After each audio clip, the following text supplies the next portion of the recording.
I'm Andrew Scott, and today I'm going to tell you how to travel to Iceland on a budget.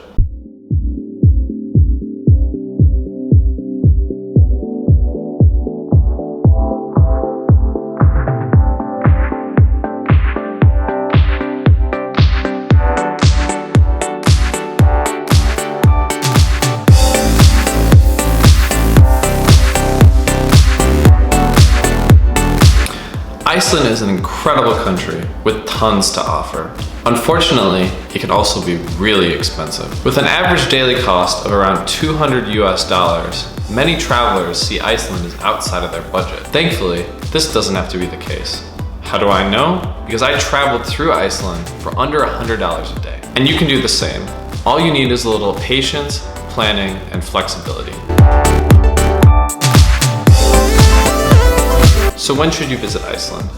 Everything is less expensive during the off or shoulder seasons, so I recommend you going anytime other than June, July, or August. I was there in September and the prices had already gone way down.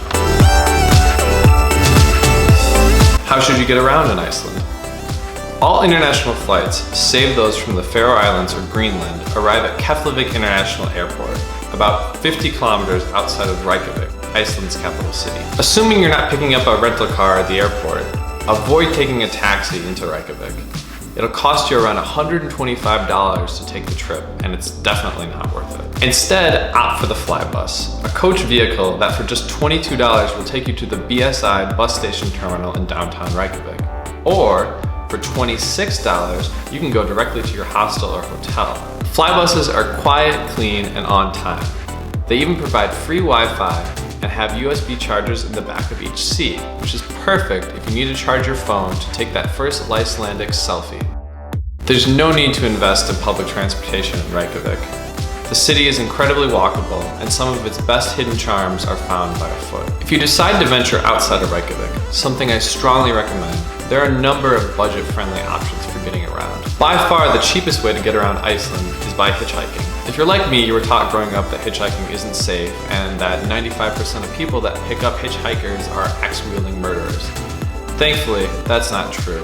In Iceland, it's actually incredibly safe to hitchhike. If you're lucky, you'll catch a ride directly from downtown Reykjavik, but you'll probably have to take a bus or taxi to the Ring Road, the main highway that goes around the island. You should have no trouble getting a lift from here, as almost all of the island's traffic goes on this one main road. If hitchhiking isn't your thing, then the best way to travel on a budget is to carpool. The cost of renting a car in Iceland will range from between $40 to $70 a day, with manual transmissions and diesel fuel vehicles being less expensive. I would avoid paying more for excess insurance or four-wheel drive. Neither is necessary unless you plan on going off the main roads. Likewise, skip the optional GPS units.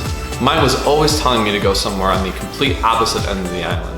Instead, just use your phone's GPS. The cost of renting a car can be reduced significantly by carpooling. I recommend trying the website samferda.net. It's popular enough that you should have no trouble finding someone else to carpool with, and if you get enough people, you might even be able to defer the costs of car rental for the entire day, or at the very least gas. I would skip the bus network. Many of the routes are closed in the winter time, and unless you're staying for a long time, it's really not worth the money. Plus, the majority of Iceland's most beautiful sites are located off of the routes taken by the buses.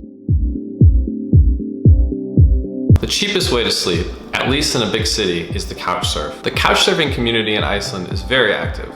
However, the recent increase in the number of tourists to the island means that competition for every couch is very high. To maximize your chances of finding a couch to sleep on in Iceland, I recommend contacting hosts as soon as you know you're going to head there. Hostels in Iceland are not the cheapest.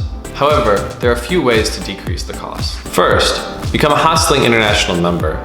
For just $28, you get a card that gives you a $5 discount on every night spent at a member hostel.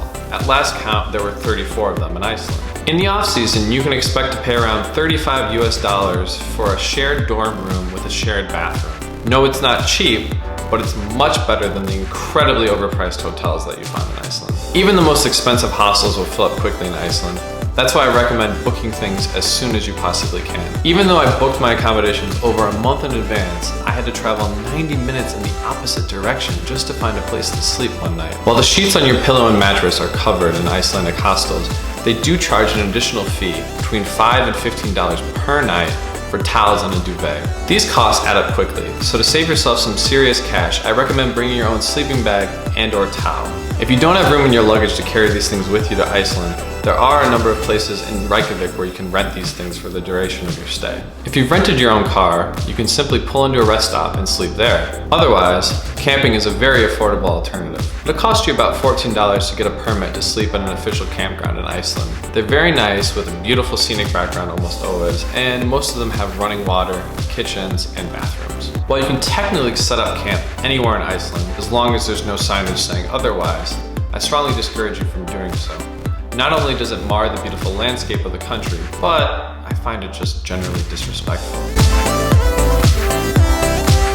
While the food quality has improved greatly here over the past couple of years, it's still not France or Italy. In fact, you're going to pay significant premiums for even the most basic food items. The minimum I paid for a sit-down meal in a restaurant was $20 while here, and it definitely wasn't worth it. As such, I recommend cooking for yourself.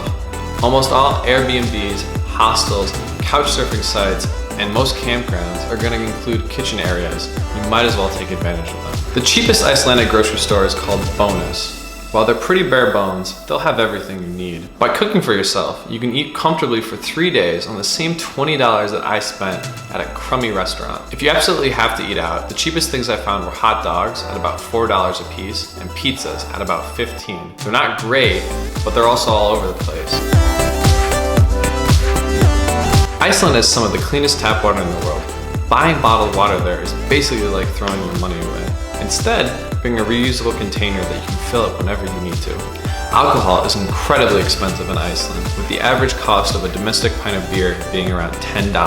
Of course, you can simply not drink, but if you're like me, that doesn't sound like any fun at all. Thankfully, there's a number of ways that you can still enjoy alcohol and the nightlife in Iceland without breaking the bank. First, stock up on alcohol at Keflavik International Airport. The duty-free shop, located just after the baggage claim, offers alcohol at a price 50% lower than you see on the rest of the island. Second, do what the locals do and pre-game at home. Everyone in Iceland knows how expensive the alcohol is, so they don't even go to the bars till around 1 or 2 in the morning. What should you do in Iceland? One of the best things about Iceland is that almost all of its natural attractions are free of charge. This means that once you account for food, lodging, transportation, and drink, your budget is basically done with. There are a few worthwhile museums and a number of incredible guided tours, which I strongly recommend. But even if you don't do these things, you'll still have an incredible time enjoying all of the free natural beauty in Iceland. Contrary to popular belief, you can travel to Iceland on a budget. By following a few simple steps, you'll soon cut your costs to well below $100 a day, all without feeling as though you're missing out on anything. I hope you enjoyed the video. Have you been to Iceland? What were your thoughts on it? Do you have any other money-saving travel tips? Let us know in the comments below. And while you're at it, we'd really appreciate it if you press the like button.